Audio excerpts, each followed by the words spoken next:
Bueno, cuando uno revisa la memoria, de acuerdo a lo que a veces forma parte de la vida de uno, que es lo que más hace, la relación con los textos, parece que la memoria de uno es homóloga con eso y empieza a tener la forma de un texto.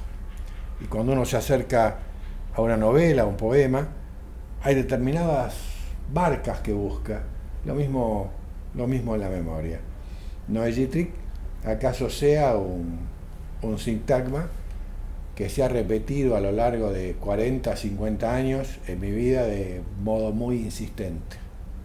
Más allá de la consigna de Oscar Wilde de que la crítica literaria es una forma de autobiografía, puedo pensar en términos de larga memoria los años 60, en los que Noé Gittrick era un nombre impreso en algunos libros que circulaban entre los grupos en los que yo me movía con una voluntad de pensar la cuestión literaria. Esos eran los años 60, que eran años muy complejos, muy dinámicos. No sé si es la perspectiva temporal lo que los cambia, pero hay una gran diferencia con este tiempo en el que me toca vivir ahora, en el que parece que las aguas de las ideas parecen estar más aquietadas de lo que estaban en aquella época. Noé, además, empieza a ser un nombre que circulaba entre nosotros como una consigna. El nombre de Noé junto con otros, ¿no es cierto? David Viñas, Nicolás Rosa, por supuesto Borges, por supuesto Cortázar. La dicta blanda de Lanús había terminado y entrábamos en una época de gran turbulencia.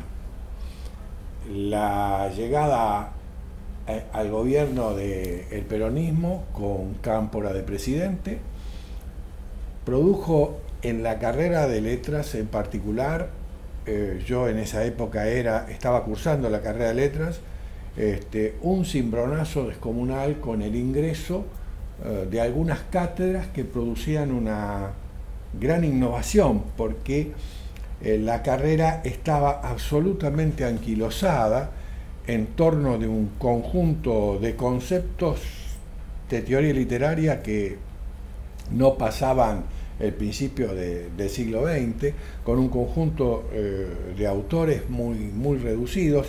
Tenemos que recordar que los años 60 para la literatura argentina y la literatura latinoamericana fueron años de una gran producción, con textos importantes, con figuras muy destacadas, además con una enorme transformación. Es bueno evocar los espacios y los climas de ese momento, ¿no?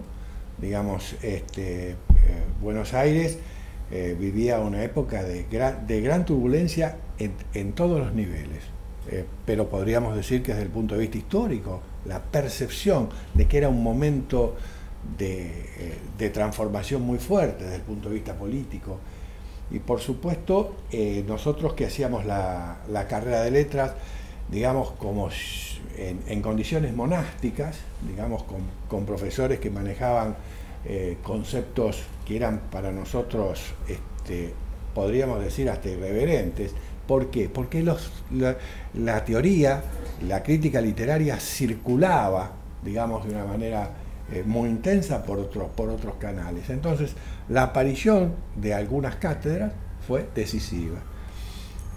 Una de esas cátedras, la cátedra de literatura, fue iberoamericana en ese momento, convocó a una multitudinaria audiencia de alumnos. Como decía, a Noé lo conocíamos por sus textos. Lo que presenta esa cátedra era un programa que para muchos de los que cursamos esos dos cuatrimestres nos sigue marcando. Estaba Roberto Dar, estaba Gabriel García Márquez, estaba Salvador Elizondo, José Emilio Pacheco, Arguedas.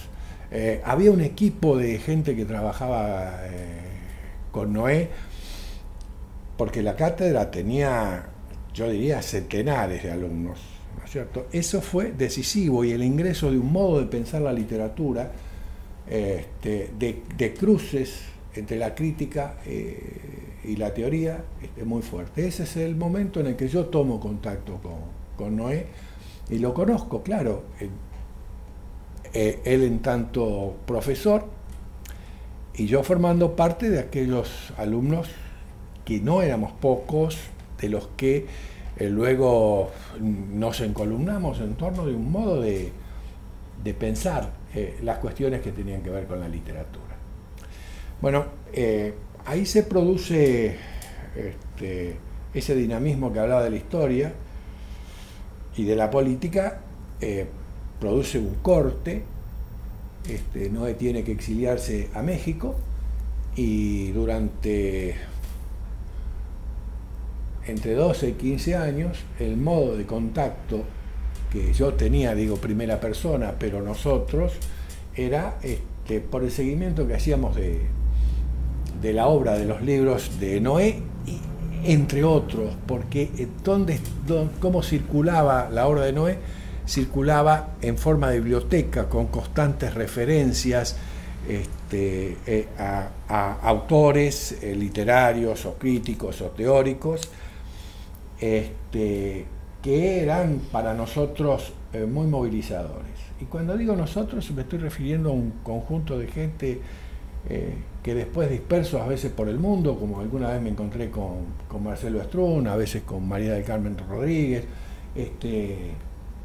con Omar Borré. Yo podría nombrar muchísima gente que evoca ese momento como un momento de corte en su modo de pensar la literatura.